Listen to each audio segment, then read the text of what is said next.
अस्सलाम वालेकुम। Joy of Urdu. हम लोग एक कहानी सुनेंगे आज। सोफ़िया को ये कहानी बहुत पसंद है। इस कहानी का नाम है जुगनू। You want to read Jugnu? I'm gonna play in the garden. You're going to play in the garden. तो इन्होंने कह दिया है कि ये हमारे साथ नहीं पढ़ेंगी, ये बाग में खेलेंगी। आप उर्दू नहीं? ओके ठीक है। जुगनू, ये पढ़ सकते हैं आप लोग अगर अच्छी। जुगनू। और ये लोग हम हर रात को पढ़ते हैं कहानी। आसमान पर चांद नहीं था, जुगनू परेशान थे।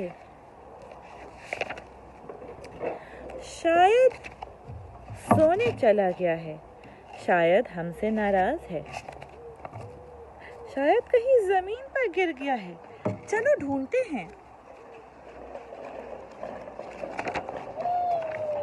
बाग में ढूंढा, झाड़ी के पीछे देखा, तालाब में झांका, कहाँ गया सोफिया? जुगनू कहाँ गया?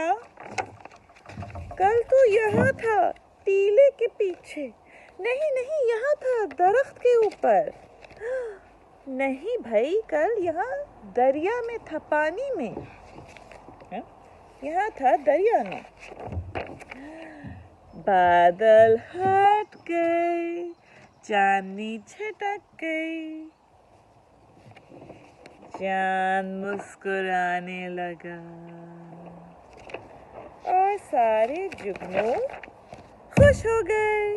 कहानी खत्म। दी एंड। सुनो, दी एंड को उर्दू में क्या कहते हैं? खत्म शुद।